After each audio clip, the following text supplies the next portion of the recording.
Assalamualaikum warahmatullahi wabarakatuh. Perkenalkan, saya Syifa Lutfia, mahasiswi Ilmu Komunikasi Universitas Andalas. Nah, di video ini saya akan membagikan tips and trik melakukan kegiatan lobby dan negosiasi. Lobby dan negosiasi merupakan kegiatan yang sering kita lakukan, baik secara formal maupun secara informal. Dan lobby dan negosiasi berbeda dengan debat ilmiah. Karena apa? Karena dalam negosiasi, hal yang kita lakukan bukanlah mencari siapa yang benar dan siapa yang salah, tetapi merupakan kegiatan untuk mencapai satu kesepakatan antara dua belah pihak ataupun lebih. Nah, dalam negosiasi pasti sering terjadinya pertentangan antara kedua belah pihak. Dan juga kita pasti tidak ingin dirugikan ketika proses negosiasi berlangsung dan ketika hasil kesepakatan didapatkan. Untuk itu, yuk disimak tips dan trik agar negosiasi berjalan lancar dan sukses. Tips yang pertama adalah tentukan tujuan yang jelas dan terukur. Untuk apa kita memiliki tujuan yang terukur? Karena dengan tujuan terukur, kita akan memiliki pegangan dalam berkompromi dengan pihak yang lainnya. Dan dari tujuan, kita bisa menentukan strategi-strategi jitu dalam kita melakukan negosiasi itu sendiri. Maka dari itu, tentukanlah tujuan Anda dan siapkan peluru-peluru yang dapat mendukung tujuan tersebut. Tips yang kedua adalah kenali karakter pihak lawan.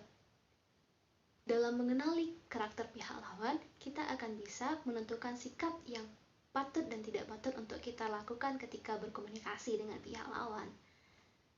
Karena itu akan mempermudah kita dalam bernegosiasi. Kita bisa melihat dari karakter sikap dan kemudian dari latar belakang, pendidikan, ataupun dari daerah asal dan yang lainnya.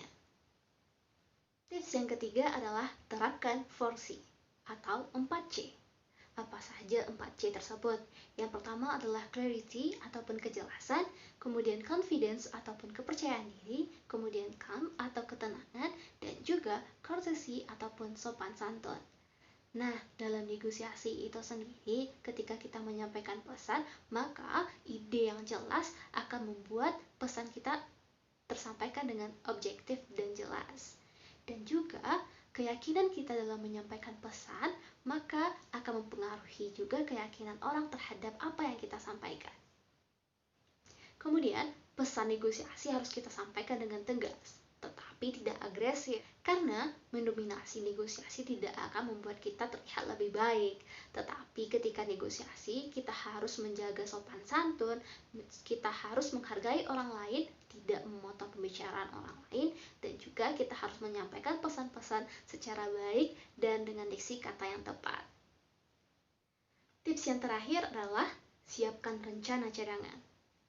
Ketika proses negosiasi berlangsung, tidak akan selalu berjalan mulus dan lancar seperti apa yang kita harapkan.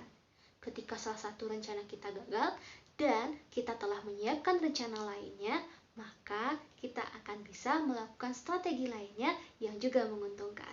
Untuk itu, kita harus selalu siap dengan apa yang akan terjadi. Sekian tips and trik untuk menjadi negosiator yang sukses. Terima kasih, semoga bermanfaat untuk kita semua. Wassalamualaikum warahmatullahi wabarakatuh.